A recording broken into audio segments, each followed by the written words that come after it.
Hello. Hi, this is Josh with Hello. IMT, just making sure you're on the call. Yep, I'm here. Thank you.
Good evening, everybody. We'll now return to our public session.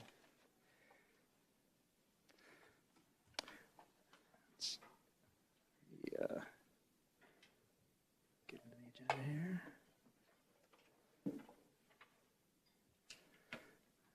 Dr. Sorensen, do you mind leading us in the pledge? Our moment of silence. Thank you.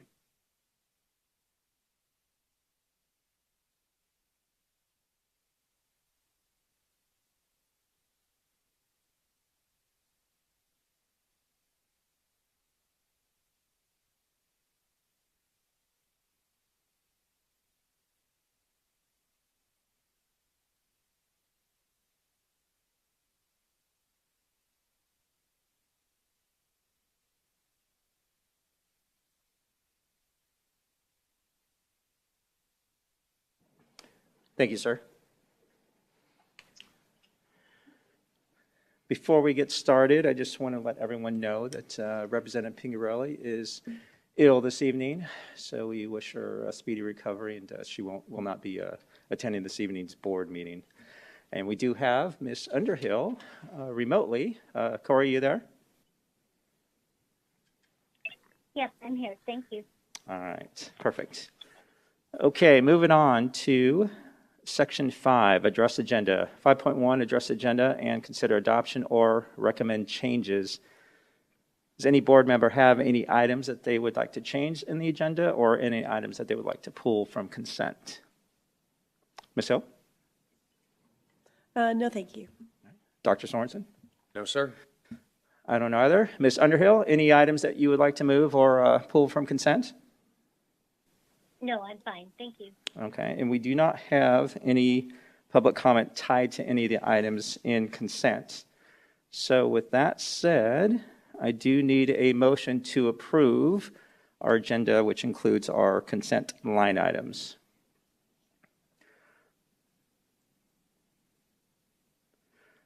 I'll move that we approve 5.1, which is the agenda or the adoption of our, or approving of the agenda and our consent line items. I will second. Ms. Contra, we have a motion by myself and a second by Ms. Hill.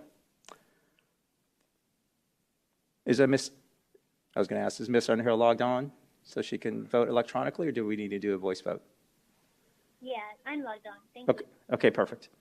Board members, please cast your votes.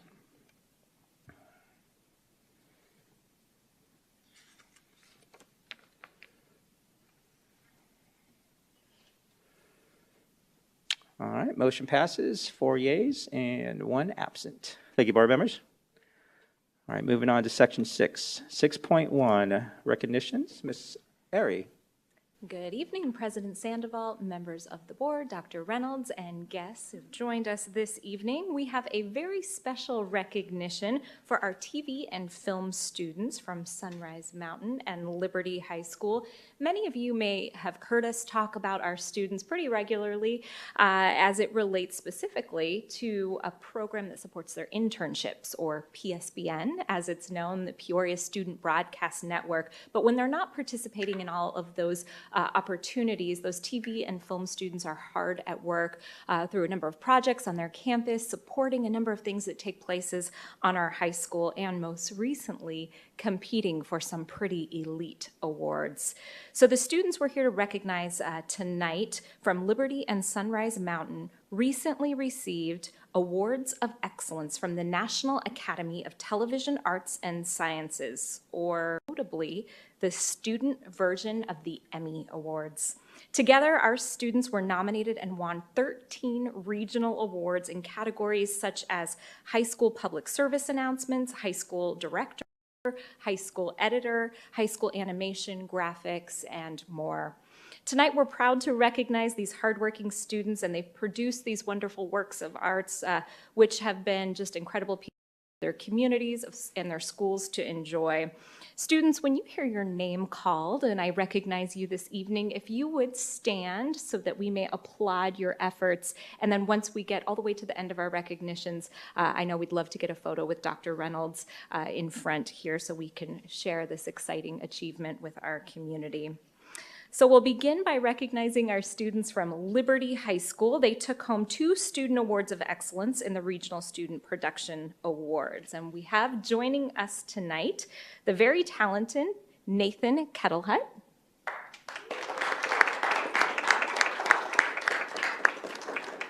Ben Lynn, Michael Maselli,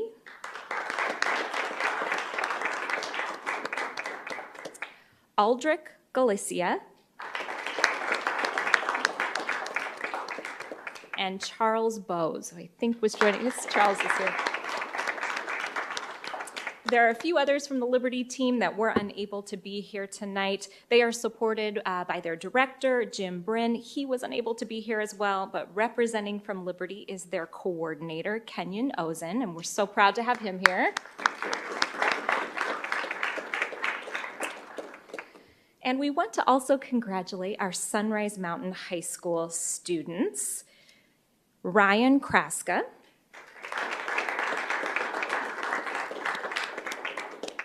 Kalini Agun Sewell, Lamley Andrews. And I have to make a quick mention that Ryan and Kalini are current ASU Film School students, and I believe they're actually streaming their class right now. They wanted to be able to be here, but they're paying attention online, so we appreciate them taking the time to be here. But between these 3 students, they were awarded 11 Regional Student Awards of Excellence and 5 national nominations. These national awards are the first ever for the Peoria Unified School District, so it's really something to celebrate.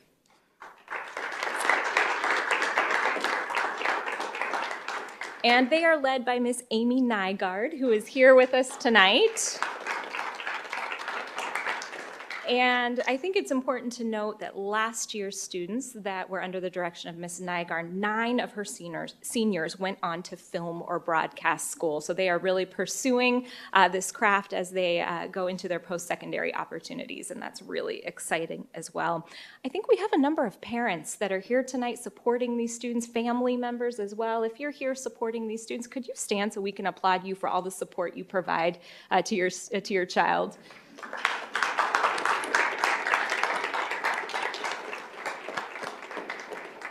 That's really important because we know they spend a lot of late nights on their production and working to support our schools. So we thank you so much.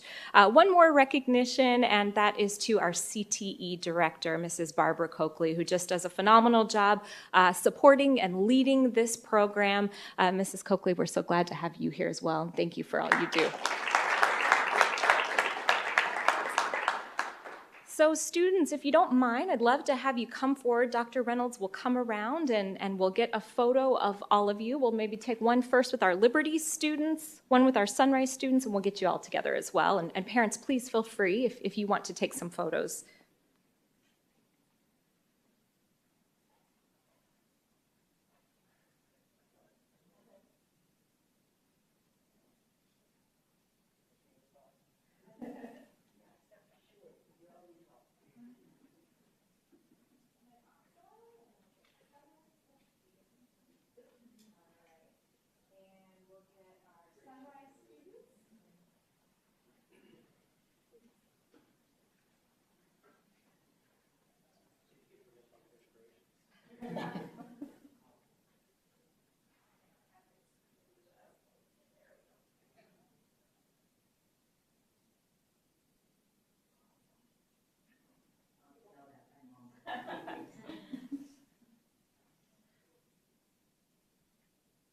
Amy, do you want to get in? I'll get you in one? Yeah, let's get you in one. We'll get one.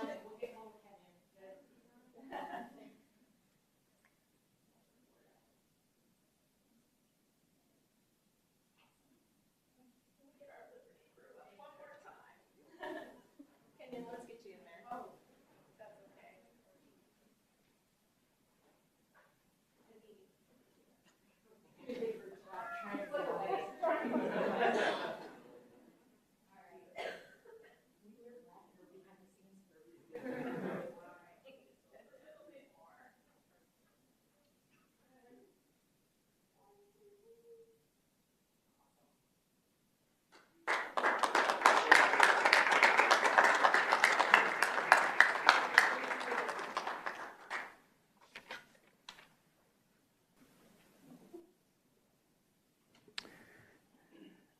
Thank you, Ms. Airy, and students and leaders, parents, siblings, for certainly all your success. Great job.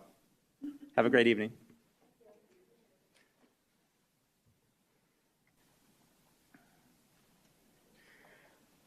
All right, moving on to 6.2, board comments. Ms. Hill? None at this time, thank you. Okay. Dr. Sorensen? No, sir. All right. Ms. Underhill, any comments this evening? No, I'm okay. Thank you, though. Okay, yep, no worries. I do have one. So this morning I had the honor to be the pronouncer for our district spelling bee. And talk about nerving, making sure that you pronounce those words correctly to put the students in a position to be successful to spell that word correctly.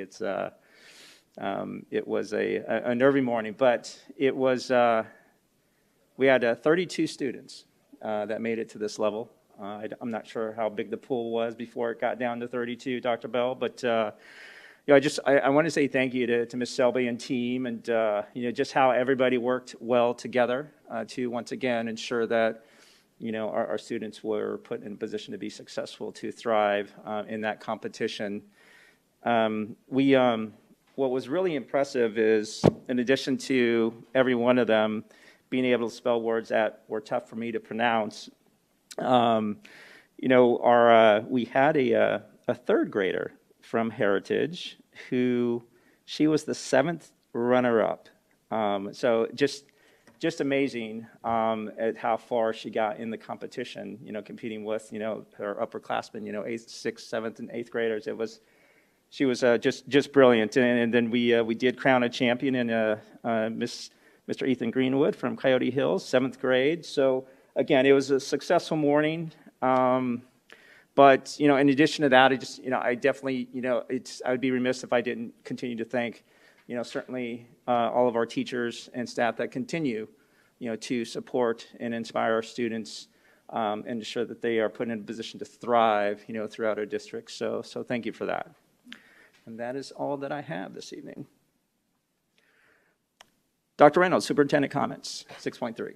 Thank you, President Sandoval, Governing Board, Cabinet, and guests. We begin this evening by celebrating Peoria High School band student Aiden Rodriguez, who was selected to participate in the 2022 All-State Jazz Band. Although hundreds of students auditioned across Arizona, Aiden was one of 36 students selected and only one of 2 guitarists. So we celebrate Aiden and his hard work. We also have 25 students from across Peoria Unified who were selected to perform at the Arizona Music Educators Association High School Regional Festival in band, choir, and orchestra. Likewise, we have 4 band students who were selected to participate in the 2022 University of Arizona Honor Band. Anthony Ponzo, Zachary Sloan, Rylan Ramsey, and Ezekiel Mendoza will perform at the U of A Fred Fox School of Music on February 12th. We have, sticking with the arts, we have Peoria High School's band director, Mr. Jeffrey Malone, who was one of 275 band directors who made a special appearance at the 2022 Rose Bowl Parade in Pasadena, California. In the parade, there was a stunning animated float which led a marching band made up of band directors from across the country to salute music educators everywhere. And our very own Mr. Malone was seen on TV as we salute him for this exciting opportunity as well. Congratulations, sticking with the arts, congratulations to our Director of Arts Education, Mr. Robert Panzer, who is receiving an Outstanding Service Award from the Arizona Music Education Association, and the reception is at ASU. He is being recognized for his work with ASU's student teachers. Moving on to athletics, Kara Abbott from Sunrise Mountain High School, as well as Alexandria Hogan and Juliana Taylor Rowan from Ironwood High School were named to the Arizona Central's 2021 All-Arizona Girls Badminton Team. Coach Brett Stafford was also named the Coach of the Year, and they were just featured in the newspaper, so great job to all of them. A big congratulations goes out to Cadet James Cook. He is a student at Liberty High School who serves as an AFJR OTC cadet at Cactus and was recently selected for the J100 Scholarship. This is a character and leadership scholarship and provides 100 cadets a 4-year scholarship covering 100% of tuition, room, and board. That's very impressive. It's an incredible achievement, and we are so proud of him. And finally, January. Not sure if you know this. January is School Board Recognition Month, which began in 1995 and gives us an opportunity to highlight and recognize the work of local public school board members. In Peoria Unified, our 5 governing board members are elected officials who serve rotating 4-year terms. And board members, it's important to remember, board members are volunteers. They give of their time to support our 37,000 students and our 4,000 employees and our entire community. And I'd like to show my gratitude for their commitment to serve. So thank you very much. And that concludes my comments for this evening. Thank you, Dr. Reynolds.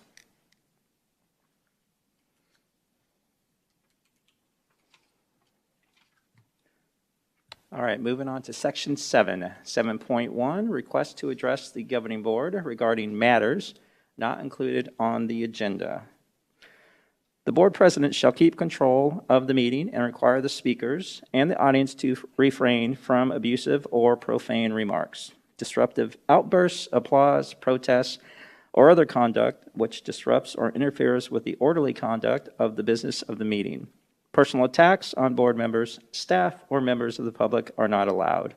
It is inappropriate to utilize a public hearing, the public comment segment, or any other agenda items for the purpose of making political speeches. Engaging in such conduct and failing to cease such conduct upon request of the presiding officer will be grounds for ending a speaker's time at the podium or for the removal of any disruptive person from the meeting room at the direction of the board president. With that said, we will spend 30 minutes on public comment. It's 3 minutes per individual, and Dr. Reynolds and the district will certainly respond, where appropriate, to our the comments that we received this evening. So, Our first public comment comes from Rhett Penn.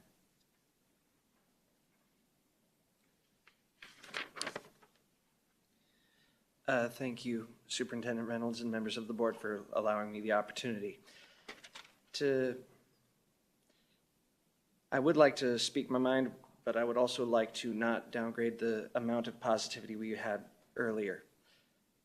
I'm proud of the kids who were recognized. I'm happy for them, even though I probably was never in contact with them. But I'm happy to know that there are still many dedicated teachers who want to inspire the best from these young people. I would also like to take a moment to toot my own horn and thank my really amazing colleague, Stephen Newport, the drama teacher at Foothills Fine Arts Academy. From September through this month, he and I had worked tirelessly after school, rehearsing for a school musical that was supposed to happen in November, but unfortunately, the whole cast was quarantined the week of show and we had to postpone 2 months. Originally, we were going to have it performed in our cafeteria, like we always did.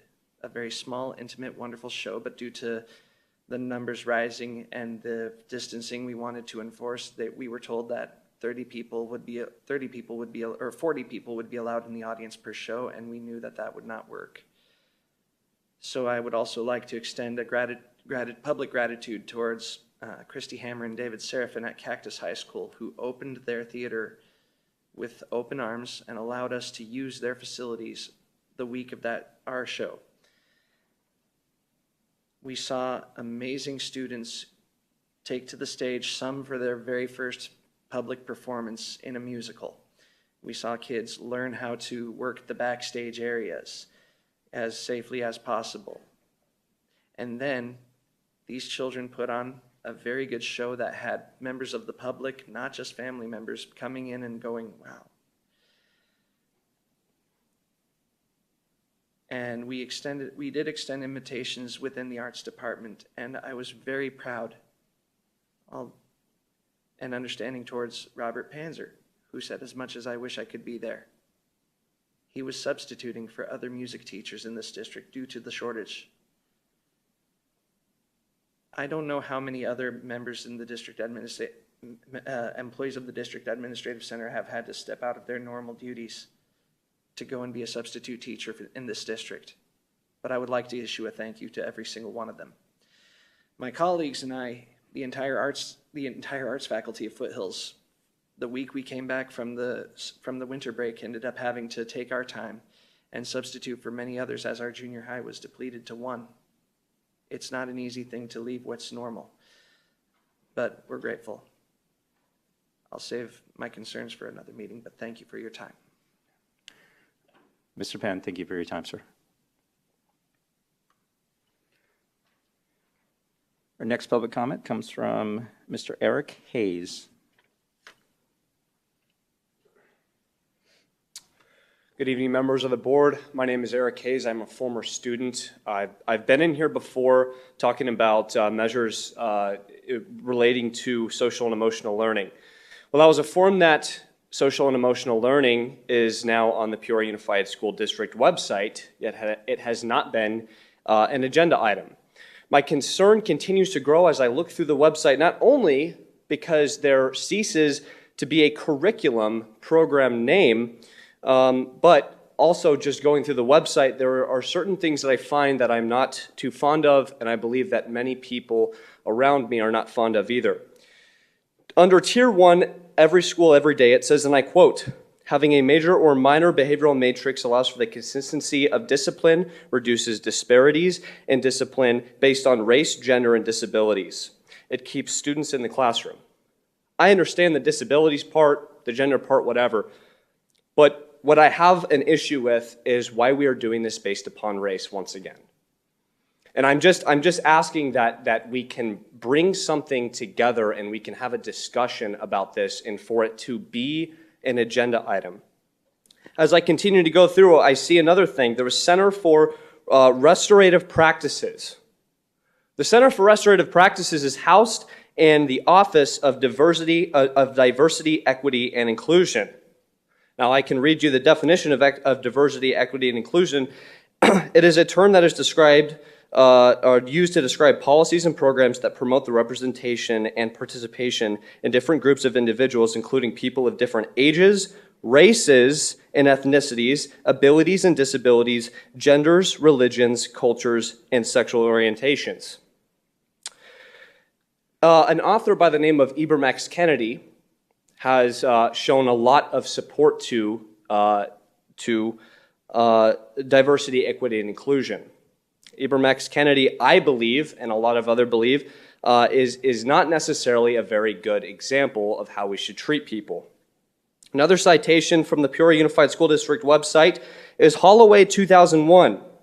Now, when I look that up, I find introduces a collection of articles that cover a broad view of arts, education, and social transformative within urban, suburban, and rural settings.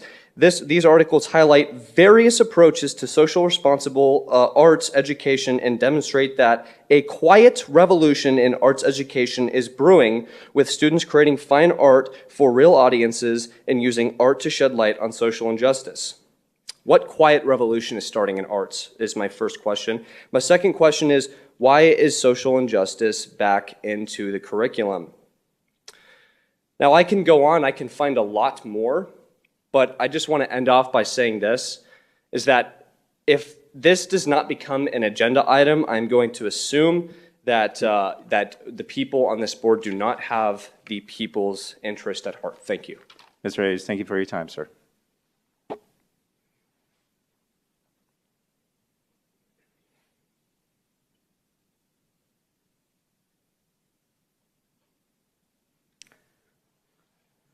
All right, moving on to section 10, action items. 10.1, discussion and consideration of approval of contract language for administrative, certified teachers, certified non-teaching professionals, and support staff for the 2022-2023 school year.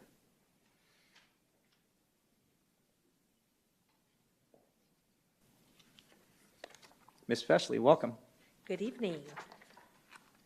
Good evening, President Sandoval, members of the board, Dr. Reynolds. Tonight, I bring before you the contract language for the 22-23 school year for all of our contracts that we hope to be getting out hopefully in March. You saw in each of the documents provided that we have had our legal counsel review, and we've added any additional changes in yellow for your review. There were some minor changes. I think the biggest change that we saw in our certified contracts is just language about making sure that our staff members are appropriately certified by law and that they hold a current IVP fingerprint clearance card. Should either one of those become invalid for any particular reason, then our contracts would be considered void. So that was the biggest change that we saw in the contract language. So at this time, we're just asking for your approval to approve the contract language for all of our certified contracts, administrative contracts, and our classified LORAs. Thank you, Ms. Feshley. Questions, comments? Ms. Hill? None at this time, thank you. All right. Dr. Sorensen? No, sir. Ms. Underhill, any questions or comments for Ms. Feshley? No, I thought the changes were, relatively minor, so yeah, I don't have any questions at this time.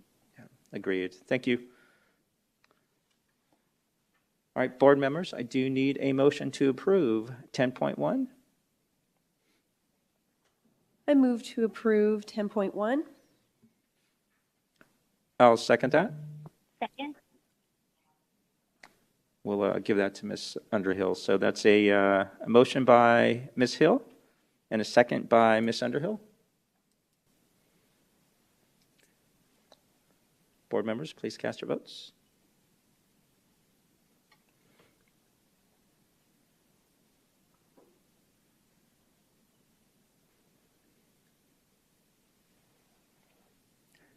Motion passes, 4 yeas and 1 absent. Thank you, board members.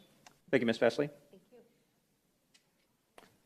All right, moving on to 10.2, discussion and possible action regarding the Citizens Advisory Committee. Dr. Reynolds, Ms. Myers. Yes, good evening, President Sandoval, members of the governing board, Dr. Reynolds, and community. Thank you for the opportunity to provide information and requirements related to citizens advisory committees and bond elections. This fiscal year, I have previously presented information on citizens advisory committees and bond elections 2 times. The first presentation was after the annual M&O and bond presentation on October 28th, and the second presentation was earlier this month on January 6th at the Governing Board retreat. Based on input from the January 6th retreat, I am presenting information this evening that can be considered for next steps. There are several policies related to citizens advisory committees and recommendations related to bond elections, specifically policy BDE, board committees, and policy BDF, advisory committees, authorize the governing board to establish subcommittees, advisory committees, task force, or ad hoc citizen study committees as necessary to address issues or topics determined by the governing board and the length of time the committees will be in place. Policy BDF states that if the governing board creates or authorizes an advisory committee, that advisory committee must have a specific purpose, including a recommendation to be considered by the public body. The committee is considered a subcommittee of the board and the public body, and is subsequently subject to Arizona's open meeting law. Recommendations of such committees are not binding on the board and may be advisory only. And under policy, the board president and the superintendent develop guidelines for each committee, and these guidelines shall be approved by the board prior to the committee's first meeting. And so we've done that before with past citizens advisory committees, but just reminding the board of those required steps. And of course, at the end of the activity, the committee automatically dissolves. Policy FA, which is also attached to this agenda item, is related to the development of facilities and related programs, and policy KCCA is related to community involvement in bond campaigns. So again, those are attached for your reference. In recent years, the Citizens Advisory Committee has been convened 3 times.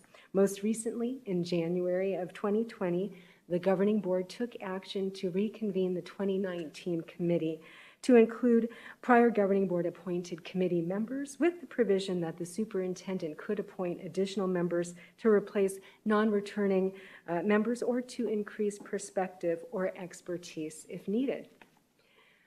I've shared before that with voter approval, a bond authorization can be in place for a public school district, and that school district subsequently sells bonds which are purchased by investors, and those proceeds fund construction projects that have a useful life longer than 5 years. Examples are new construction, district-wide elementary and high school renovations, student transportation vehicle purchases, and technology purchases.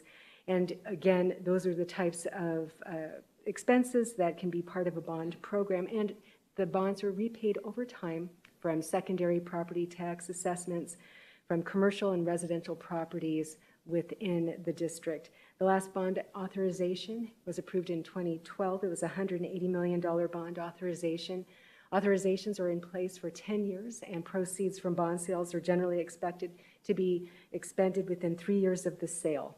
I've shared previously that we are in the final stages of our 2012 bond program, expending those proceeds this year. And of course, now once that bond program is fully utilized, we'll have to look to other funding sources for essential and priority school projects, renovations, building and site maintenance. All of that will have an impact for our budget.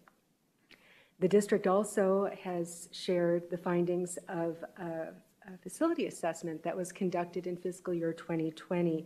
And at that time, there were $119 million of priority and essential capital projects district-wide that it was recommended be addressed within the next 5 years. And of course, the entire study looked out over a 15-year planning horizon and identified $301 million of facility renovations over that time frame.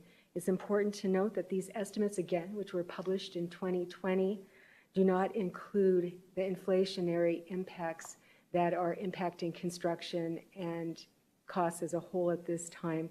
And so they are prior costs that would need to be updated for inflation and current economic conditions.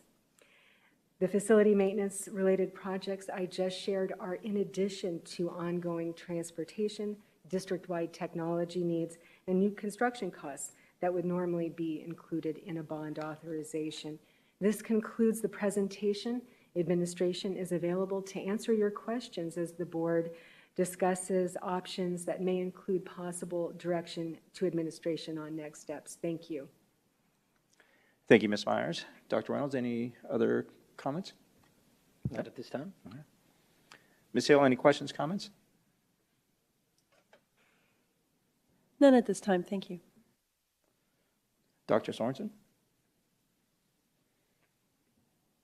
I apologize for my ignorance. I guess I'm confused. Is this just like an update? I mean, I read this and it says possible next action steps. I know our last action steps were we wanted to convene this group, right? And Dr. Sorensen, that's the discussion this evening, is whether or not the board wants to reconvene or convene the Citizens Advisory Committee to consider future actions. well, yeah, I apologize for my ignorance. I thought we already decided that. So shows you what I know. I think we should convene it. Just personally, I think we should. Thank you, Dr. Sorensen. Ms. Underhill, questions, comments? No, I just, Dr. Sorensen, I can understand that confusion just because we have discussed it multiple times. I guess I was kind of hoping to hear a little bit more just around, capacity within the district and recommendations about, the ability to convene this committee at this time. So I don't know if one of our admin can speak with that or not, but that was one thing that I know was a question previously. So thank you for that question, Mrs. Underhill.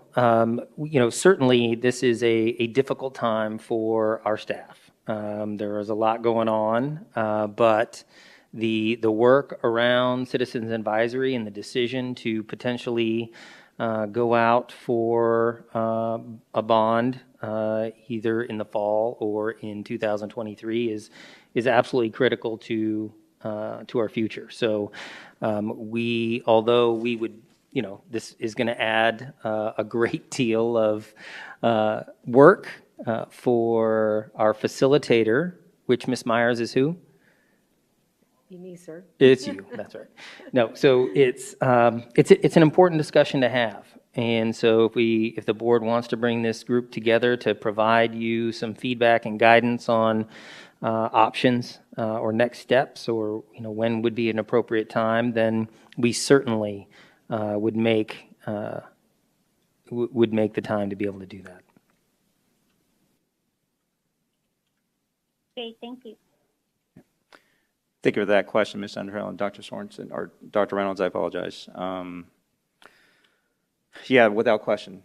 From a capacity perspective, as a district, there are a lot of very important discussions, actions, tactics that are being implemented, as we speak. That said, it's, and I'll say it again. I mean, I know since I was elected in 2016, we've needed new facilities to accommodate the growth in the northern sector, of our district. And I know we have, it's even listed in this deck, we've got, some facilities utilization studies that are out there and making decisions on, potential repurposing. And then we have $119 million of essential and critical needs that were determined a couple years ago. Is that correct? 2020, yes. Yeah, which I'm assuming we still need. We have been addressing over the last couple of years a couple of roofing projects as an example through the SFB, but the majority of those priority projects are indeed necessary. And again, that was just a 5-year snapshot. President Sandoval, members of the governing board, there's also that 15-year planning horizon as well. Yeah, I think, and I absolutely agree with Dr. Sorensen. I think for me, it's with the dynamics that we just discussed, those three variables, if you will, I think it would be important and helpful, really, to help the board garner additional information to be able to make an educated decision if and when, right? And there are many other factors that we're not talking about. I know that a lot has changed, over the last couple of years, but we, as a district or any organization, and as we look to the next 7, 10 years, I mean, we really need to start planning now for those times. And convening a committee to help us make those decisions, I think would be smart, without question. As long as we can do it, with fidelity and obviously I know there's a lot going on, but I mean, if I'm hearing, from you, Dr. Reynolds, Ms. Myers' team and the district that, adding on to your already, 15, 16, 17-hour days, if this is something that we can, take on, I think it is important, for sure. If I might, President Sandoval, if it is the board's will to reconvene the Citizens Advisory Committee, we would then bring back, and I'm looking to Ms. Myers to validate what I'm about to say, we would bring back to the board a scope for the committee and potential committee members for you to then take action on again. And so within that scope, we could develop a process that I believe our team would be able to successfully navigate. Okay. Any further questions, comments, board? Ms. Underhill, any further questions, comments? No, I'm in agreement with what you and Dr. Sorensen have said as well. With that said, I do need a motion to reconvene the Citizens Advisory Committee. Would that be the right language? I know it's not the same as what 10.2 reads, but I believe that is the outcome of what we're looking for based on this particular line item, yes? Yeah, I think so the question in the motion is whether you want to reconvene the committee from, and I want to get my years correct, from 2020. There are members of the community who served on that committee. There are also members of the community who served on that committee. When I say community, I mean the entire district that would most likely be unavailable. So we would then, if you reconvene the committee from 2020, we'd be reaching out to those committee members. In the next step would be then to fill in and as we talked about in the policy, to look at that committee and make sure that we've got the proper representation. Before any meetings or the next step, we would bring that back to, as I shared, bring it back to the board, the scope, and the committee for your consideration. Yeah, with that said, I think for me, I think I said it before, I mean, look, I'm grateful for the time that our committees have put in the years past, without question, but I think there are some dynamics that have shifted a little bit, and, a lot of those committees, 17, 19, and 20, had, a lot of the same members. I would like to see, if there are some of the same, but I would like to see, certainly some new committee members have the opportunity to sit on this advisory committee. So I would recommend and motion that we move the district forward in convening a citizens advisory committee. So not reconvening, which would mean bringing back the same committee from the year past, right? That is the distinction. Now, we do have policy that does allow us to expand that committee or replace other members who would be unavailable. So there is a process that we can follow in either way, and we can, depending on what that motion is, it would probably, and I'm going to look to Mrs. Myers and I'll look to Mrs. Airy, it would take us a little longer to convene a new committee rather than reconvene the former committee. Is that a fair? It is. Thank you, President Sandoval, members of the governing board, Dr. Reynolds, if I may. If you were to take action to reconvene the 2020 committee with direction to the superintendent to replace non-returning members or to expand the committee membership for expertise or perspective. For instance, there were 11 people who served last time. You could certainly add a cap for the number or leave it open-ended at the next board meeting or subsequent board meeting in February. We could bring back the list of recommended committee members and then again the proposed purpose and scope. But you could certainly use that existing committee as a starting point, directing the superintendent to add members as needed to replace non-returning members or to add perspective and expertise. Gotcha. Yeah, and I guess what I'm not saying is, and hopefully I was clear earlier, is that, I wouldn't want any of those prior members to be on this committee. What I am recommending is that we just open it up, to a new pool of individuals that have submitted their interest to sit on committees of the district. Now, let me ask this question. From a timing perspective, if we convene a committee, so not reconvene, but convene a committee, what is that timing, and where does that put us in the case that the committee comes back to us and says, November 2022 is the right time to go out for this? I mean, will we still be in front of that timeline?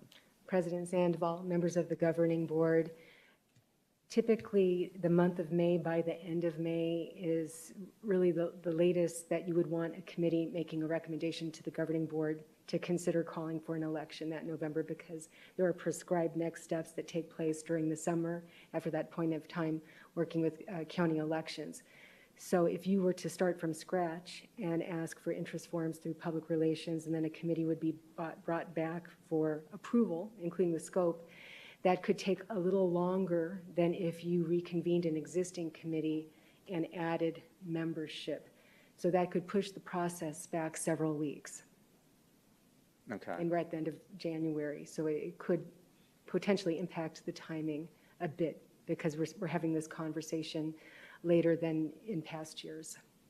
Yeah, and look, I don't want, perfect to get in the way of, being good, right? So, I mean, I am open. And it sounds like there are some individuals who may not be able to serve, some individuals from the prior committee, that may not be able to serve on this committee. But I guess the only thing I am suggesting and really recommending is that we are very intentional about bringing on new perspectives on this committee that will help complement, what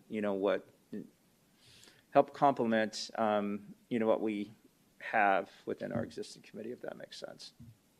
And Ms. Myers, I think we both agree that within that scope of reconvening the committee, we could fulfill that as well.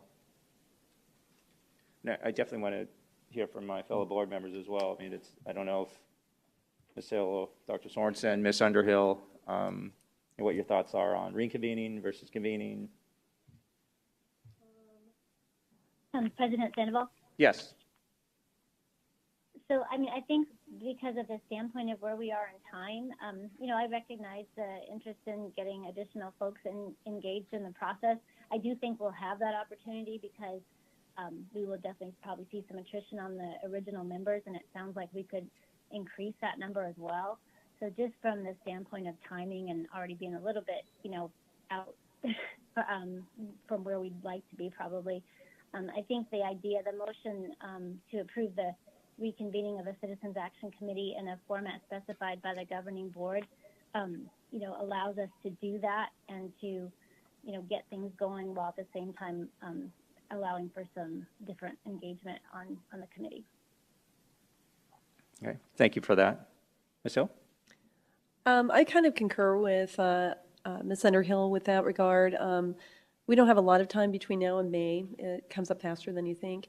And it sounds like there probably will be at least a couple of spots available. We will have to fill with some new people that will help, maybe diversify a little bit and bring some new, thought process to the table. And I think it's nice to always have, they've already done this before. So you already have a group of people that are familiar with how this process works. So I'm kind of, that's kind of helps the process along as well if you already have people that already know and they can just take the ball and run with it and get the new people up to speed. So, but of course, if you think differently, but I'm kind of thinking we should reconvene. Thank you for that. Dr. Sorensen? Reconvene. Perfect. All right, well, I'll change my motion to, I need a motion to approve the reconvening of the Citizens Advisory Committee. And just to be, so that we're completely clear, reconvene the Citizens Advisory Committee from 2020. Ms. Myers, are you comfortable with that? Dr. Reynolds, yes, thank you. So I'll add that into my motion then. Ms. Contra, I apologize. So I move that we approve the reconvening of the 2020 Citizen Advisory Committee. I second. Ms. Contra, we have a motion by myself, second by Dr. Sorensen. President Sandoval, may I ask, would you want to include in your motion the reconvening and the opportunity for the superintendent to replace and add as needed? Yes, of course, yeah. You certainly can. I think that's covered in the policy, but we can absolutely add that to be clear. Okay. Did you catch that, Ms. Contra? Yes, sir, I'll need just a moment to get it finished. Okay. President Sandoval, might I recommend, Ms. Contra, when you have that, if you just read that back to us, so, Yes. Certainly. thank you.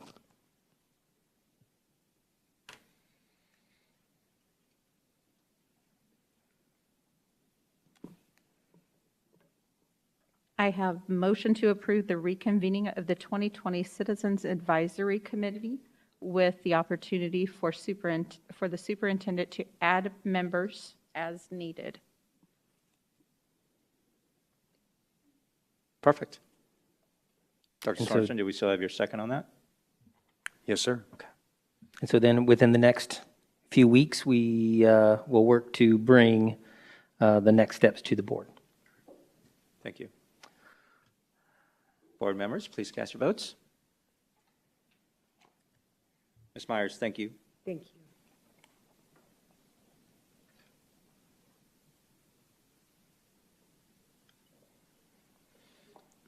Motion passes, 4 yeas and 1 absent. Thank you, board members. All right, moving on to 10.3, temporary summer school and summer intervention compensation increase for certified staff. Ms. Fesley, welcome back. Good evening once again, President Sandoval, members of the board, Dr. Reynolds. This evening I bring before you discussion and information regarding the request for a temporary summer school and intervention compensation increase for certified staff. So a few months ago, Ms. Myers and the Business Services brought some information to you regarding the current teacher salary, the average salary in Peoria Unified, which is $55,166. This is including all funding sources, Funds 11, 13, and 21. This equates to a rough average of about $37 an hour. Historically, we have paid our teachers for summer work, summer school, $25 an hour. When I went back and looked in our previous files, I was able to trace that amount all the way back to at least 2012, 2013. And it may have been even prior to that. So we're looking at about 9 years or more where we have not increased our summer school rates. When we think about the work that our teachers do in the summer, they are doing very similar work with what they do during the current school year. They're lesson planning, they're working with small groups of students, they are progress monitoring, they're pre-testing and post-testing, and making sure that our students are making those gains for the overall school achievement. When we look back on March 11th, 2021, the governing board did approve a temporary increase to that summer school pay, going from $25 an hour to $40 an hour based on the needs due to the workload and during the COVID-19 pandemic. The request is coming once again. We continue to have needs district-wide with our COVID-19 pandemic and the new variants that we are seeing. We have seen the past few weeks the surge again, and we are looking to find out how this is going to impact the students, the number of students that are going to be chosen, and then also we want to make sure that we have the staff available to continue the learning of our students and to continue trying to get those gaps in and really work on those large gaps that we're seeing across the district. So at this time, we are asking that the governing board approve this temporary increase for summer school and summer interventions for certified employees, going from the $25 an hour to the $40 an hour. That will take us through July 30th of 2022. And when you also see up here, the reason I put not only summer school but summer interventions, we do have many of our schools, Title I schools, that might have Century 21 learning grants or Title I grants where they are still meeting the needs of students and working in small group instructions and really trying to meet those needs of the grant. So this increase would include summer school and summer activities that certified staff would be doing, those tutoring and those activities to bring all kids in to close that learning gap.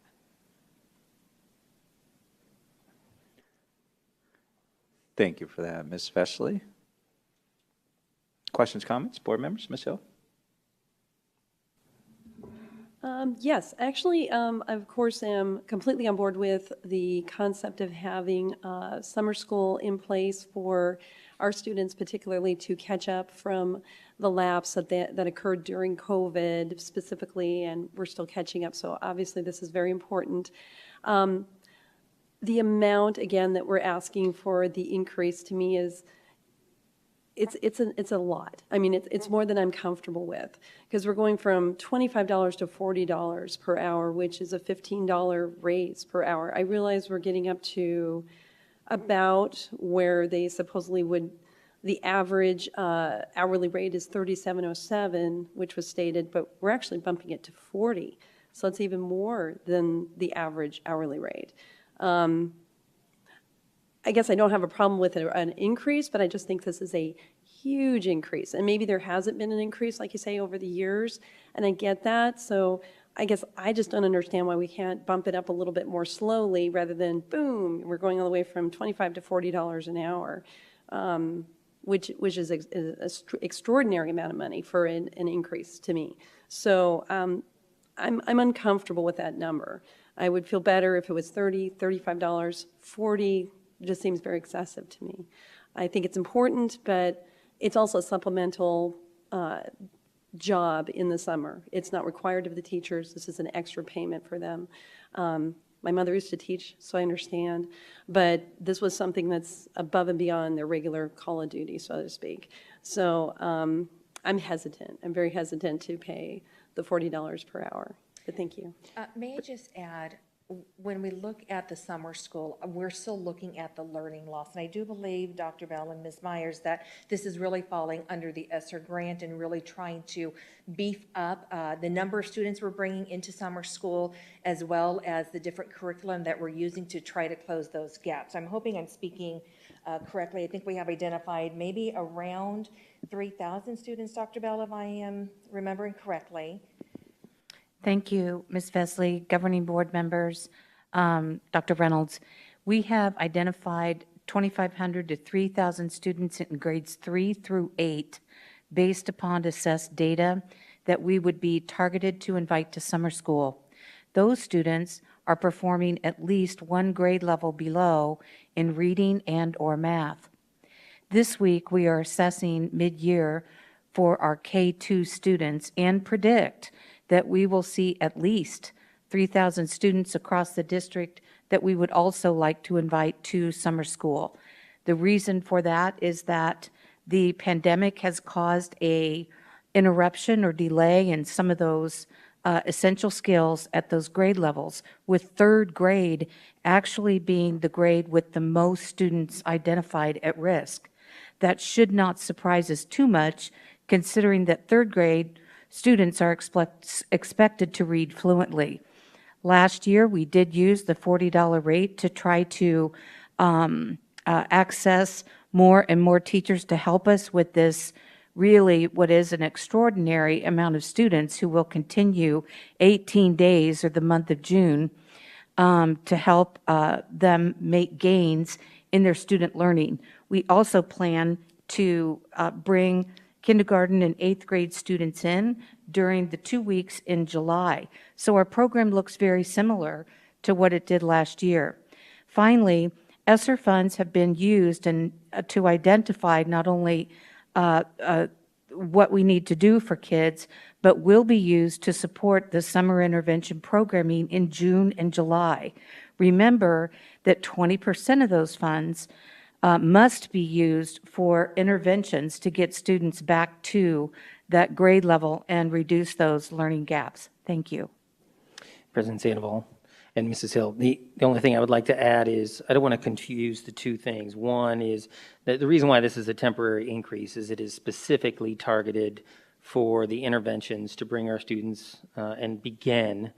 We keep talking about when we're going to begin. Our teachers are working incredibly hard, our support staff, but this is to specifically address the learning lost opportunities due to the COVID pandemic. In the future, if we were looking at a permanent increase, then we might, that's something that we could address later on.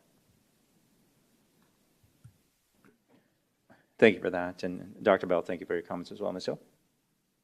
So I'm sorry, I just want to make sure I completely understand those. So the monies that would be utilized for the adjustment in pay would be coming from ESSER grants? Is that Ms. Myers, correct? would you like to respond? Thank you. President Sandoval, members of the governing board, that is correct. One of the requirements, as Dr. Bell mentioned with ESSER, specifically ESSER 3, is addressing learning loss. And the concern and the challenge being a second year into the pandemic now is ensuring that we can staff those summer interventions and classes. And again, the average salary being around $37 an hour, there are many teachers making more than that. And to compensate those teachers for work that is equivalent to what they normally do with their teaching contract is one of the reasons why the $40 is being recommended, again, to ensure there are certified staff available to teach during those very critical summer programs. Thank you. Thank you for that. I appreciate the clarification. Thank you. Thank you, Ms. Hill. Dr. Sorensen? Is there a reason why we don't pay the teachers their average daily rate of pay and just decided on a flat 40? I think that's something we can look at. I think historically, when we have our supplemental pay for summer pay, it has been a different rate. And as I said, I was able to trace that rate back to 2012, 2013. So I think it's just something that we've seen in the past when we bring to you annually the rate of pay for extra duty pay. That just hasn't changed. And Dr. Sorensen, it would put an inordinate amount of pressure on our payroll to calculate that for every single teacher or certified staff who's supporting. Well, that was going to be my next question, the amount of labor that would require. So that's probably answers my question, right? And I guess I look at this, and I am a true fiscal conservative, and you have to look at return on investment. And the concept of asking teachers to do additional things is challenging because they're already doing additional things, like covering classes, like providing emotional support to those students who aren't getting it outside of their schools. And the amount of additional things that we continue to put on educators to expect them not to increase their pay for at least 10 years and not get paid more and have an opportunity through grant funds to increase the pay to a rate that may be lower than their daily rate of pay. This is a significant return on investment. So I'm in total support of this. I know in everyone's mind, inflation is everywhere. Inflation has been going on since Alan Greenspan. We've been printing money for tens of years. So I absolutely support this, and we're even adjusting our faculty or our facility usage from 2020 due to inflation. So we don't want to do it from 2012. I totally support this and will absolutely be voting yes. Thank you, Dr. Sorensen. Ms. Underhill? Yeah, I completely agree. I think that, if you looked at just an average increase over that span of time, we would have been getting real close to that dollar value anyway. And, added to the fact that teachers have been on, frozen rates for year after year, it just doesn't make any sense not to, especially with the last couple of years with teachers being exhausted and weary. And, I have concerns that we'll even be able to have enough teachers based on the needs that I'm hearing from colleagues of mine that are saying much of what Dr. Bell was saying about kids just, more and more kids really we're showing the effects of this learning gap right now, and we've got to find a way to help them get caught up. So to me, it would just be, we'd just be shooting ourselves in the foot completely if we didn't do this, and it's just necessary. So thank you. Thank you, Ms. Underhill. Yeah, for me, I absolutely agree with Dr. Sorensen's comments and Ms. Underhill's. I think, when we talk about return on investment, I've always said we get paid for the value that we add, and right now our educators' paychecks do not at all equate to the great value that they add to our youth in our district on a daily basis. I mean, pre-pandemic, our teachers, our educators have gone above and beyond, and in what they're doing and have been doing and continue to do, over the last couple of years, it's just admirable, and I can't be more grateful, for the people and the individuals that we have in our district. So for me, this is the least that we can do. And you talked about interventions and restorative practices. Well, I know that wasn't a term that you used, but interventions, I'll just stay with the common term that's being used, over the summer, and adding that value, to our young scholars is just it'll be unparalleled. And that's what we know now, right? We know what it looks like now, and it could change next week, or we could be adding more items next week that we may be looking at for the summer. So it's, again, this is the least that we can do, for our educators. That said, one of the things that Dr. Sorensen mentioned, and I'll just, we can save this for the end of the meeting, but, I think it is time to start looking at, some of our pay, like over the summer, and some of those other supplemental pays to be a little more in line with inflation, but certainly, take a look at those those hourly rates and how we bring those up in a way that, again, closer aligns with the value that our associates add to this organization and all the lives that we serve. So I'm absolutely in 100% support of this, and if there are no further questions or comments, I do need a motion to approve 10.3, which is the temporary summer school and summer intervention compensation increase for certified staff. I motion to approve 10.3, temporary summer school and summer intervention compensation increase for certified staff. I'll second that. Ms. Contra, we have a motion by Dr. Sorensen, a second by myself. Board members, please cast your votes.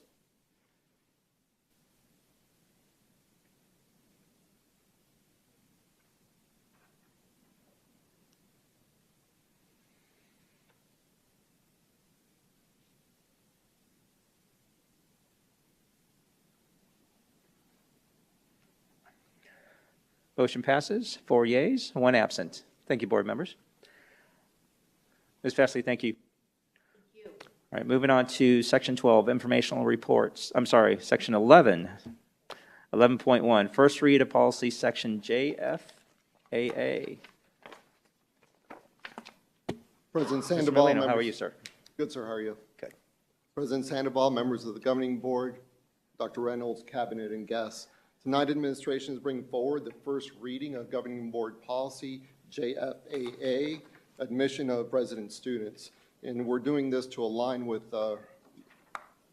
changes to the Arizona Department of Education forms, which are based on the legislature changes that happened in May of 2021. This policy covers the acceptable types of documentation that parents and guardians may use to provide residency during the school registration process. The paragraph that we are adding is paragraph N.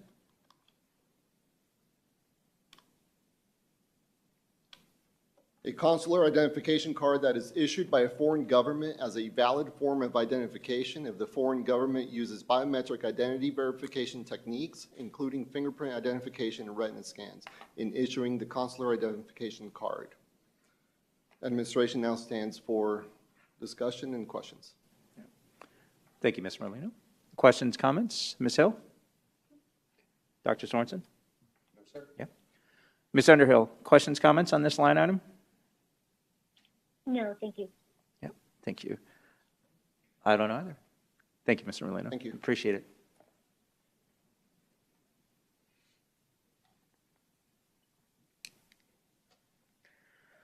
All right, moving on to 11.2, fiscal year 2023 budget process and budget team update. Ms. Myers. Good evening again, President Sandoval, members of the Governing Board, and Dr. Reynolds. Thank you for the opportunity to provide an update on our budget team, work that has been done to date, and budget considerations that administration is managing at this time. Tonight, I will very briefly review some of our priorities, our multi-year compensation priorities and goals that we're managing. Of course, progress to date, but also areas of priority and considerations and concerns that really have gone to a higher level now that we'd like to address related to the K-12 aggregate expenditure limit this evening. At the end of the presentation, administration will be available to answer your questions. Compensation for all employee groups is a priority, and in fact, back in February 27th, 2020, our governing board did approve a goal that included a multi-year focus on phased-in defined compensation outcomes for our employees, and we have been working diligently in recent years to have compensation improvements, including priorities for compression and longevity. Highlights of past priorities and progress to date are highlighted on this slide. I've shared them before, and again, it's for your reference for the governing board and the community. Of course, we've also shared progress we've made with compensation increases for all employee groups in recent years with a focus on compression, and last year we were able to add a longevity percentage increase to the base. I've also previously shared that employee stakeholders are an integral part of our budget process, and they represent all of our employee groups through a budget team work group. We have representation from certified, classified, and administrative employees and association members. I'll clarify again, this is not a superintendent committee or a governing board committee. The budget team is a group of stakeholders who provide input on compensation increase recommendations, stipends, position staffing, modifications, and benefit renewals each year. All budget team and administrative budget recommendations do require governing board approval. Again, this year we have a large group, 35 members, including representation from certified staff, non-teaching certified staff, classified, administrative, and related service representatives. The budget team started meeting early this year. I've shared that our first meeting was on October 6th, and our most recent meeting was just this Monday on January 24th. We have 12 meetings on the books that have been scheduled this fiscal year as part of the budget process. Fiscal year 2022 compensation recommendations are typically approved in April of each year. You'll recall last April, on April 22nd, the governing board did approve recommendations from last year's budget team and administration, and those recommendations did go into effect July 1st. However, we've come back several times this year to share subsequent challenges and necessary considerations that resulted in mid-year compensation recommendations related to stipends, bus drivers, and most recently minimum wage increases and hourly rate increases for classified hourly staff. So my point here is this has been a very fluid process this fiscal year. And when we make budget and compensation recommendations, there are a number of factors that are considered. This is the slide I always show, the consideration of internal and external considerations and factors that include incremental funding increases. We're funded based on a funding formula, base support level, which is capped at 2%, and that's important because we have a cap on new monies that we'll receive each year, and this year we know that cap is going to be at the full 2%.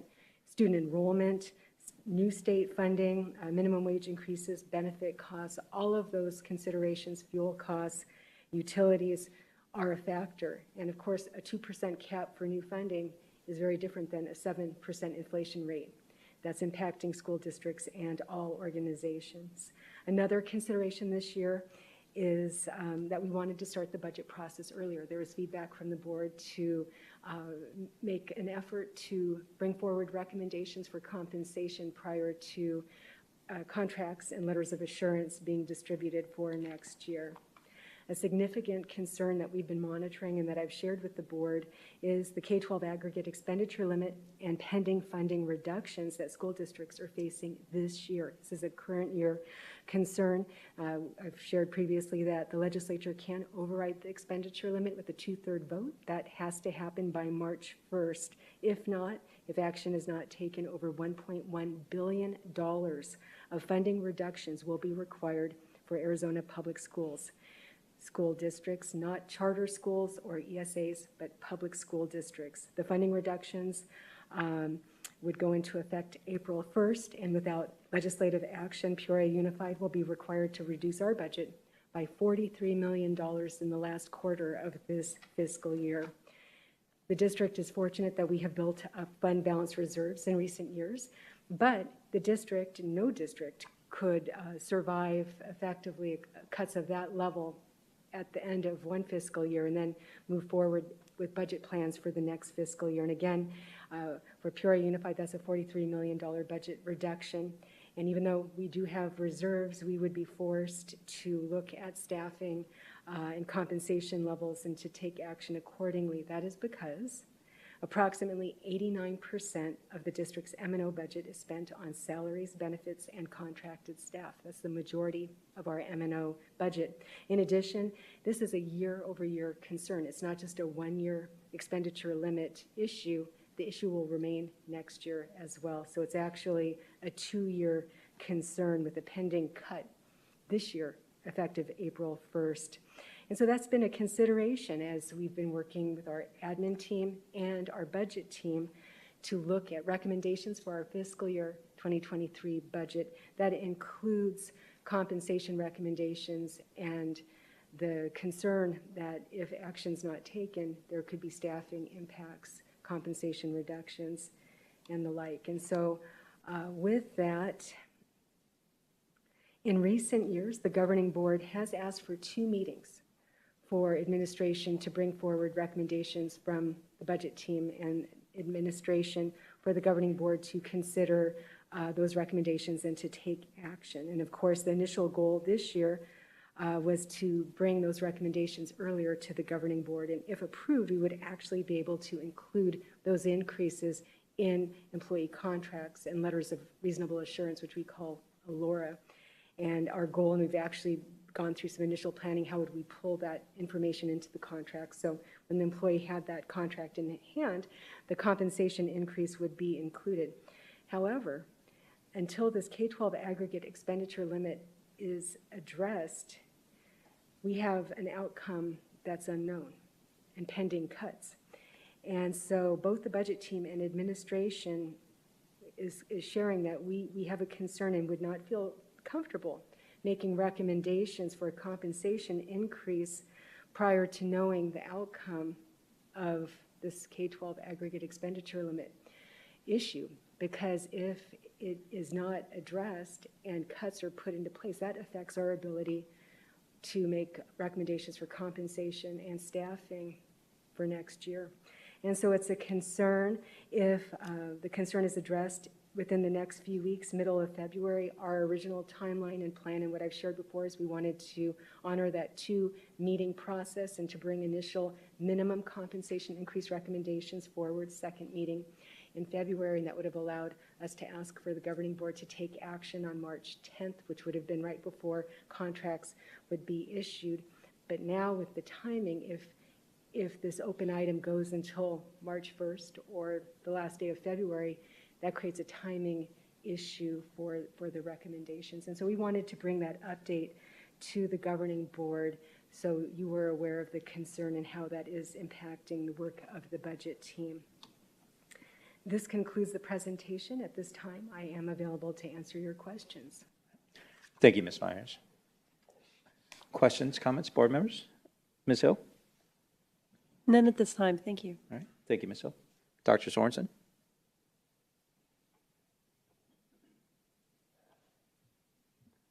No, thank you.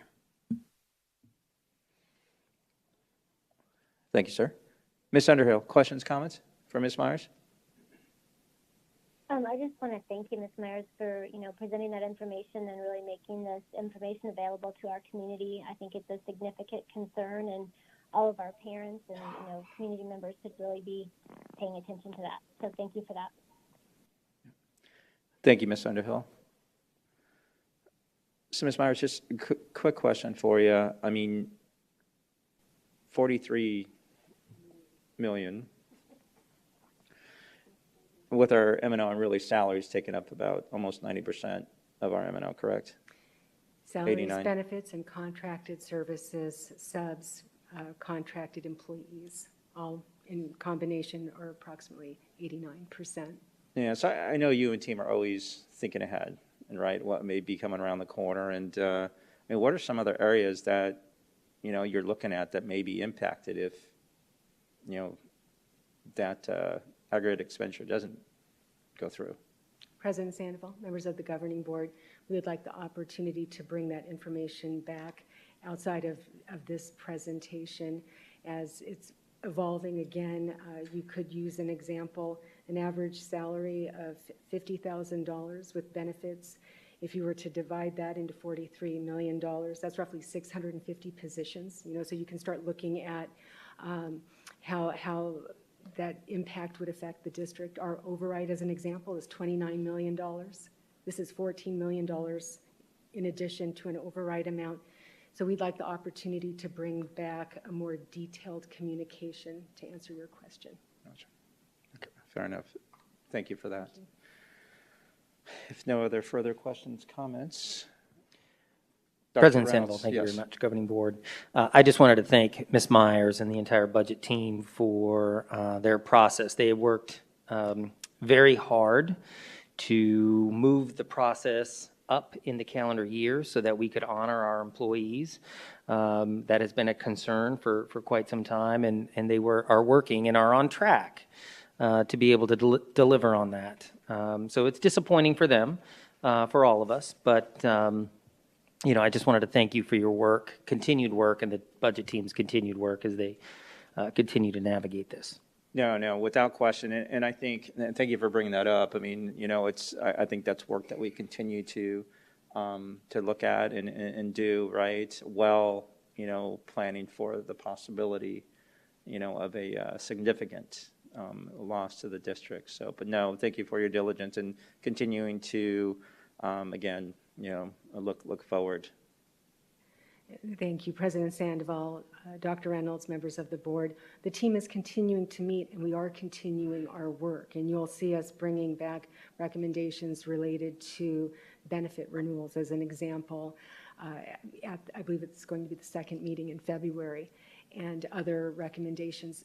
So if this issue or concern is addressed early enough, we're still on track. We're doing the work to have that percentage or that compensation recommendation identified. It's just we can't ask for approval if there's this unknown for the $43 million. So I just want to be clear, we're not stopping our work. We're still working in earnest, but we cannot bring forward a recommendation until this issue is resolved. Yeah, no, and I can appreciate that, and I absolutely appreciate the fact that you and team and all of our leadership, Dr. Reynolds, and leadership across the district continue to prioritize our people, over our resources to ensure that we continue to uplift and support the individuals that, make the district look good and inspire our young scholars and impact the future of our society. So thank you for that.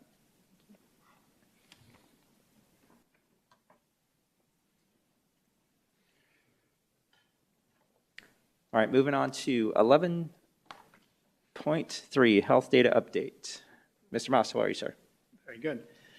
President Sandoval, members of the governing board, I'm actually here today with some cautious optimism about some of the information we're going to see today. As you can tell, we talked before that the numbers skyrocketed on us there at the beginning of January, 381 to 1181 in a 2-week period. You see last week they improved also, and it went up not improved. The number got higher last week, and now it's come back down. The positivity rate is also declining a little bit as we start to go over. This is the one that we've seen before. Remember, there were about 4 or 5 days behind, but this is the daily case rates in the Maricopa County, and you can see that we've made a turn at the top there. Hopefully it does not come back, but that is the piece that gives me a little bit of optimism that we are maybe over the worst of some of the things that we've experienced. Our individual student data and staff data, you can see that those numbers also have declined a little bit from the previous weeks. Probably our worst week was that 113 to 121. And again, the information is about 5 days behind, so that we're still trying to gather some of that information in terms of what goes on. Our close contacts and quarantines, you see, had a major change because of our policy and our practices. Our practices have changed in terms of identifying individual students while we do generally do some things, and I know that Ms. Airy can explain some of those in a few minutes. Outbreaks were at 5. That's, again, a significant number probably in the last 2 weeks. Instruction review changes were at 2 and 1. We are seeing some corresponding information to this as we see it decline. We're seeing some corresponding changes in the absence rate of students related to COVID has started to decline. The absence rate of teachers has begun to decline. We're getting a much better fill rate on our substitutes. And so we're seeing some changes in the last 3 to 4 to 5 days that are beginning to show us some signs that potentially things have changed and moved in the opposite direction. So we're moving forward, and I know that those instructional reviews are things that we spend time on. And just a reminder of our process, and then Ms. Airy, I think, is going to talk about some of the things that occur when we go through that process. Thank you, Mr. Moss, and good evening again, President Sandoval, members of the board, Dr. Reynolds. This is likely a familiar image to you. We introduced this to you and to our community actually January 28th, 2021, with some minor revisions as we received them from the county and as we've seen the evolution of COVID-19 through our community, and schools have made some minor adjustments along the way, but it is in essence still the process that our COVID-19 response team walks through when there is any kind of a concern on our campus, and that can be both instructional or operational. And so we look and talk through with them, with a team from the site, as well as our entire COVID response team here at the district, a number of different factors. What results from that conversation, as a reminder, may be, it is varied. So it really just depends on the community. It depends on their data. It could be anything from just additional communication that we feel can enhance efforts. It might be communication along with sending additional district staff to support. It might be something like data entry support, or even some type of an enhancement to the actual mitigation efforts, like additional cleaning and getting staff over there to enhance that. In a particular instance, it was a mask requirement that we put in place. So it's varied depending on the community, depending on the data, but we walk alongside the school through that process. Just to kind of go over the mitigation strategies that we have in place, those top few are very familiar to you all, but we're just continuing to encourage the distancing, the hand washing, masks. We have a sufficient supply of hand sanitizer available at our school sites. Probably more specifically, if you look down the fifth bullet point, I guess it is down there, these are some things happening on a day-to-day basis at our sites depending on their cases and their spread, and they're evaluating each day to make modifications to events to see where we maybe need to adjust, at times maybe even postpone a particular event, or if we can safely hold that event maybe with some additional mitigation efforts, we are moving forward with that.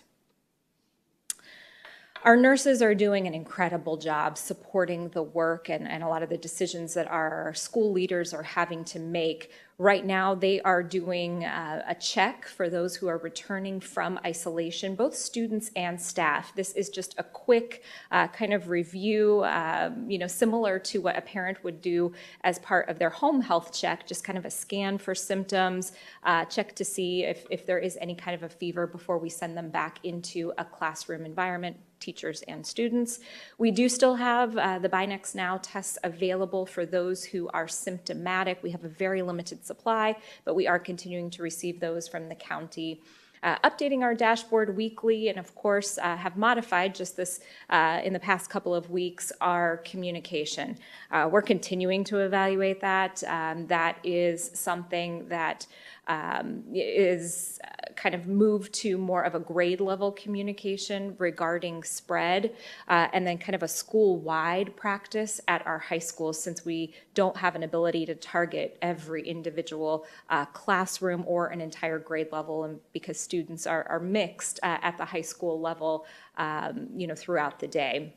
We're continuing to look at those practices, and I think that's something you'll see in kind of a next wave of the updates that we'll be making, is how can we make sure we are balancing our volume of communication to our families and not overwhelming them, but also providing them the information they need from a safety perspective. Our COVID response team just continues to be available to our schools and support them as needed when they need that additional support. And of course, we couldn't do any of this without the support of our parents and keeping their child home when they are not well, and also continuing to do those home health checks. We'll stand for any questions, and I know Mr. Moss is available as well. Perfect. Thank you, Mr. Moss. Thank you, Ms. Airy. Questions, comments? Ms. Hill? None at this time. Thank you. All right. Thank you. Dr. Sorensen? No. Ms. Underhill, questions, comments for Ms. Airy or Mr. Moss? No questions. I just appreciate your continued diligence, so thank you for that.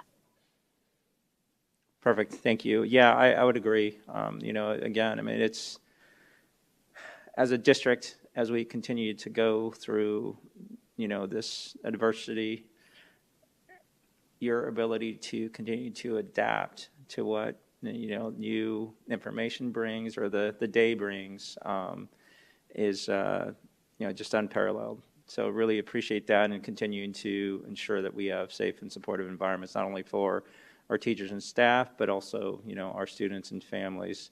I do have a question on the Mr. Moss, the slide that talks about I believe it's outbreaks, and that slide. Thank you. So the time frame of 113, so I'm looking at the bottom cells, 113 to 121, we had 0 outbreaks with 2 instructional change reviews, but the time frame 124 to 126, looks like just a couple days, but we had 5 outbreaks and only 1 instructional change review. So I guess what I'm trying to understand is when we have an outbreak, or what moves us to implement an instructional change review. And the reason I'm asking the question is 0 outbreaks, 2 reviews, 5 outbreaks, and only 1. Does that make sense? President Sandoval, yes. First of all, I'd like to clarify that information first. I get that information from our nurses through the process, and I was given a single number for that time period, 113 to 126, so it may have been 2 and 1 or 2 and 3 or whatever. We just put them in one place because I wasn't sure which area it was in. So that's 5 for the entire time period.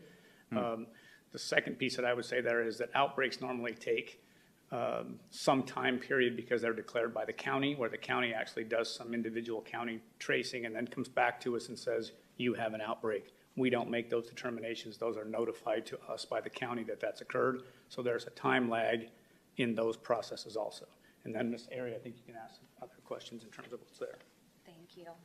President Sandoval, thank you for that question, and Mr. Moss is spot on. There's a delay or a lag before we receive the official notification from the county that we are an outbreak, and that triggers a 24-hour period where an administrator has to communicate from the county, and those are required. That's a mandate that we do that from the county. But to answer your question, the outbreak, if you'll recall, is just 2 cases that may be connected. So we certainly may have that isolated pocket or concern or outbreak, but it may not be affecting the overall functionality of the school. So they may not have any reason to look at their data and say, we have to make some major change if it is the 2 cases that are connected. But what initiates that instructional review process, it could be a number of things, from the administrator, the principal coming to us and saying, we are struggling. We have so many staff apps level, and saying we clearly have a lot of spread happening in this grade level. We may need to do something different. It could be someone here from the district monitoring data, because we do go in and look at our cases and saying, I'm not real comfortable here. I need to learn more. And we may go through that process, learn more, and determine there's no additional action we need to take at this time. Gotcha. No, thank you for that. I appreciate that. And Mr. Moss, thank you as well. I think there's a slide, Ms. Ari, that you listed off a number of items that we do to support our sites. I can't remember which one it was, but and you kind of elaborated beyond these bullet points. I think as we take a look at our mitigation strategies, it's also important to look at just the emotional, mental wellness, right, of our teachers and staff. And I know we're out there supporting them, without question. But it'd be great to really understand what we are doing, and then maybe what we can or should be doing, on a move forward basis, and around giving them that gift of time, and just other, even the smallest thing. I think whatever we can do, I guess is what I'm saying, to continue to uplift, again, those individuals that are doing so much for this district on a daily basis is important. Thank you. Yeah, thank you for that. Any other further questions, comments? Everybody good? Dr. Reynolds? All right. Thank you, Ms. Ari. Mr. Moss, thank you, sir.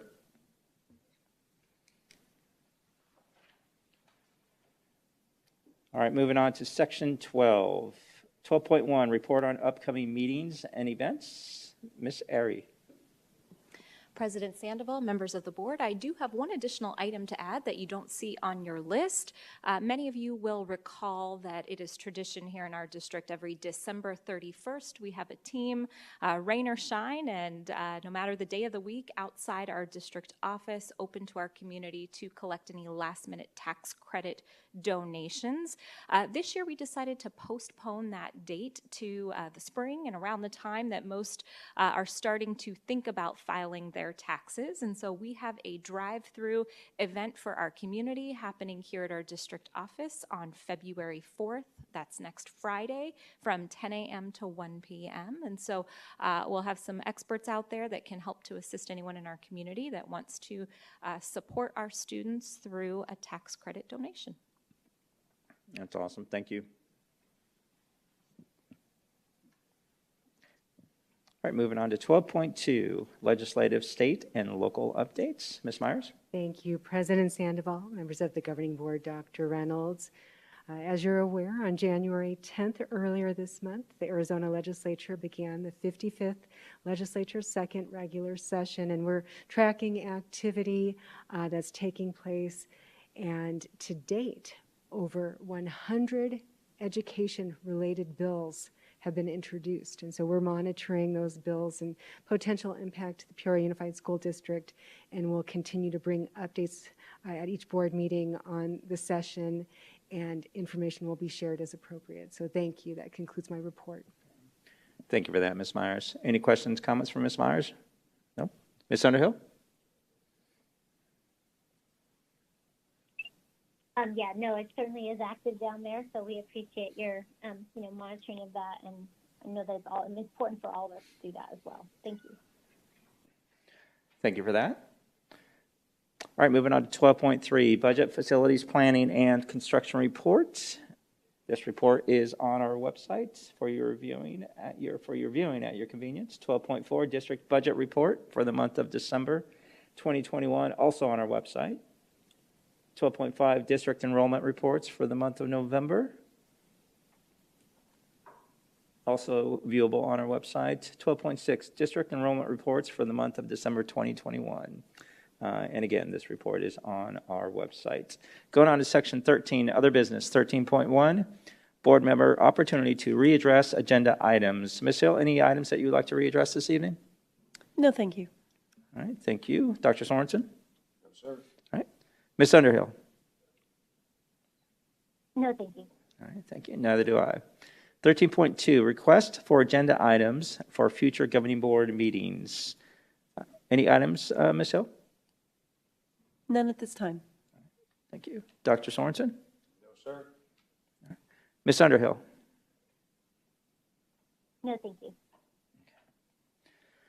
I have one item, and this can be a Friday report. And this may be Ms. Fesley, just around liquidated damages. Can you just provide the board, again, on a Friday report, how many resignations we realized pre-suspension of the liquidated damages policy, how many during the suspension, and then how many are maybe taking place at this point? So you know how we suspended the policy through, I think it was June of last year. So prior to that, during that time frame, and then how many we've realized to date. Does that make sense? Yes, if I'm understanding correctly, we want to look when we had the suspension last year, how many resignations we had.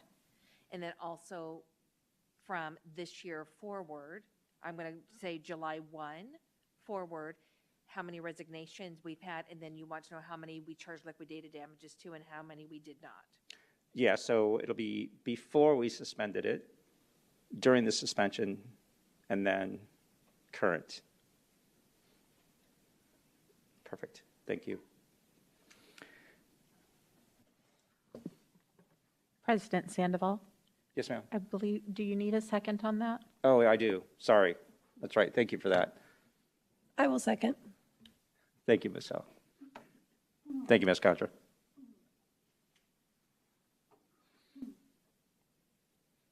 All right, moving on to Section 14, 14.1, adjournment. I do need a motion to adjourn this evening's meeting. I move we adjourn. I'll second that.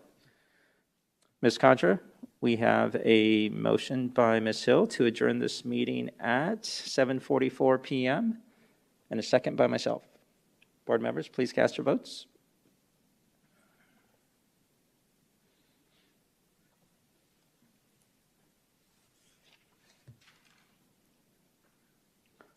Motion passes, 4 yeas, 1 absent. Thank you, board members. Thank you, audience. Thank you, cabinet, Dr. Reynolds, and team.